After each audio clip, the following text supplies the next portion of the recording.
Welkom by week 3 van Vervulde Lewe. Vandag staan ons stil by die geloofsgewoonte van rus. Ons kultuur word gekenmerk deur rusteloosheid. Rusteloosheid het twee kante. Aan die een kant is daar die rusteloosheid as gevolg van omstandighede. Kom ek noem 'n paar voorbeelde. Dalk moet jy gaan vir 'n onderhoud. Of daar's 'n moeilike gesprek wat vir jou voorlê. Of jy wag op uitslae na 'n mediese toets.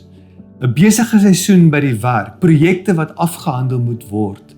Dalk het jy kinders met baie buitemuurse aktiwiteite, of ouers na wie jy moet omsien wat siek is of in hulle jare is. Hier is die verloop van die lewe, daai rusteloosheid as gevolg van omstandighede. Maar rusteloosheid het ook 'n ander kant, die rusteloosheid van die siel. Hier is bietjie meer op 'n dieper vlak, daai gevoel van ek is net nie vervuld nie, of onvergenoegd. En is hierdie rusteloosheid wat baie keer lei na 'n kroniese moegheid. Moegheid het 'n effek op ons hele menswees. Ons liggaam, ons siel en ons gees. En kan maak dat ons voel soos 'n kruik wat besig is om leeg te tap. Dit laat dink my aan die Griekse mitologie, karakter met die naam van Sisyphus. Nou Sisyphus is gestraf en as deel van sy straf moes hy 'n groot klip teen 'n berg oprol. Baie moeilik, baie energie wat hy moes insit, het hy hierdie klip opgerol teen hierdie bergtop. Uiteindelik wanneer hy bo kom en hierdie klip net wil oorrol oor die bergtop, glip dit uit sy hand uit en dit rol weer af na die bodem van hierdie bergtop.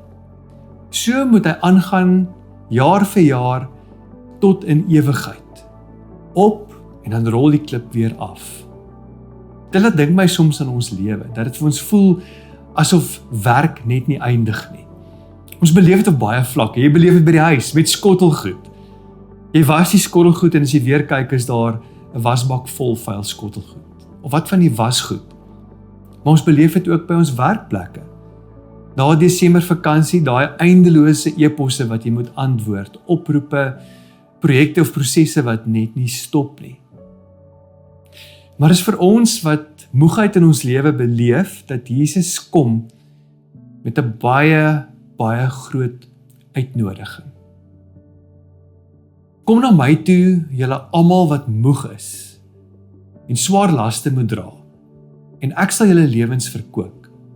Neem my juk op julle skouers, kom leer van my, want ek is sag en nederig van hart, en julle sal rus en nuwe moed vir julle lewe kry. Ek wonder hoeveel van ons wil sommer dadelik ons hand opsteek en ja sê op daai uitnodiging. Ons het hierdie ritme van rus nodig. Dis 'n geloofsgewoonte. Maar hoekom rus? Twee dinge. Rus is heel eerstens 'n daad van gehoorsaamheid, en is ook 'n daad van vryheid. Kom ek verduidelik. Heel eerstens 'n daad van gehoorsaamheid. Een van die eerste kere waar ons hoor van rus in die Bybel is in Exodus. 6 dae lank kan jy met jou daaglikse werk aangaan. Die 7de dag is die Here jou God se rusdag. Niemand in jou huis mag op daardie dag aangaan met gewone werk nie. Hierdie opdrag is natuurlik deel van die 10 gebooie. Hier is die 4de opdrag van die 10 gebooie. Maar dink saam met my vir 'n oomblik aan die konteks van hierdie gebooie. God gee hierdie opdrag aan mense wat vir 400 jaar lank slawe was. Vir 400 jaar was al wat hulle geken het werk. Daar was nie iets soos 'n verlofdag gewees nie. 'n Afdag, betaalde verlof, onbetaalde verlof, siekverlof of selfs studieverlof nie. Vir 400 jaar is al wat hulle geken het werk of sterf. En nou stuur God vir Moses, wat hierdie mense wat hulle identiteit en hulle waarde in hulle werk gevind het, om te trek vanuit 'n plek van slawerny na 'n plek van vryheid. Dis by die berg Sinaï waar God dan ook hierdie gebooie aan hulle gee. Hierdie gebooie was nie vir hulle gegee in Egipte nie. Met ander woorde, doen eers hierdie 10 dinge en dan sal julle vryheid beleef nie. Nee, hierdie gebooie is gegee vir mense wat reeds vryheid beleef het en wat nou moet hoor Hoe leef mense wat vry is? Het is baie interessant dat hierdie gebod een van die langste gebooie is. Hierdie is ook sekerlik een van die gebooie wat die meeste oortree word. Dis die gebod ook waarop ons baie keer trots is, dat ons nie bly by hierdie opdrag nie. Ons sal trots daarop wees om te sê, ek het vir maande gewerk sonder 'n afdag. Of ek het hierdie week gegaan en ek het 3 ure 'n dag geslaap. Ek het glad nie rus ingekry nie. Of ek het nou al 'n paar jaar glad nie verlof geneem of 'n aftyd gehad nie. Maar wat is die motivering vir hierdie opdrag? Kom ons lees saam. Die Here het 6 dae die hemel, die aarde, die see en alles wat daarin is gemaak. Op die 7de dag het hy tot rus gekom. Om hierdie rede het die Here die 7de dag geseën en vir homself eenkant gesit as sy heilige dag. Die rede waarom ons rus is omdat ons gemaak is na die beeld en gelykenis van God en ons volg in sy voetspore. Hy gee vir ons hierdie opdrag om te rus as 'n geskenk. Dis 'n daad heel eerstens van gehoorsaamheid. Maar tweedens is dit 'n daad van vryheid. Daar's 'n tweede keer in die Ou Testament wat die 10 gebooie herhaal word en dis in Deuteronomium 5. Die eerste keer ontvang die mense die 10 gebooie by die berg Sinaï en die tweede keer, 40 jaar later, ontvang hulle dit by die Jordaanrivier. Hulle is nou gereed om die beloofde land in te gaan. 40 jaar het verloop en is asof God hulle moet herinner aan hierdie 10 gebooie. Julle is nou op pad om die beloofde land in te gaan en om te leef as mense wat vry is. Hoe lyk die lewe van mense wat vry is? Kan jy dink in hierdie 40 jaar is daar al mense wat gesterf het? Daar is al 'n generasie wat dalk al uitgesterf het. Daar's mense wat lewe in hierdie tyd wat nie geleef het toe hulle die eerste keer hierdie opdragte ontvang het by die berg Sinaï nie. En daarom moet hulle herinner word. Kom ons lees van hierdie herinnering. Onthou dat jy vroeër slawe in Egipte was en dat die Here jou God jou met groot krag en magtige dade daar uitgebring het. Dit is waarom die Here jou God jou beveel om die Sabbatdag te vier. Wat is die motivering vir rus hier? Die motivering vir rus hier is die feit dat jy 'n vry mens is. Dis vry mense wat kan rus. Daarom moet ons soms die harde vraag vra, as ek nie kan rus nie. Praat dit dalk van 'n area in my lewe waar ek nie totaal en al vry is of vry kan wees nie. Toe hulle hierdie opdrag die tweede keer gekry het, was Farao en sy manskappe op die bodem van die Rietsee. Daar was nie meer 'n uiterlike Farao nie, maar soms sit ons met hierdie innerlike Farao en ons sukkel om vry te kom van hierdie gevoel van ek moet werk om waarde en identiteit te vind. Hoe stap ek in 'n lewe van rus in? Hoe bou ek hierdie geloofsgewoonte van rus in my lewe in? Kom ons maak dit prakties.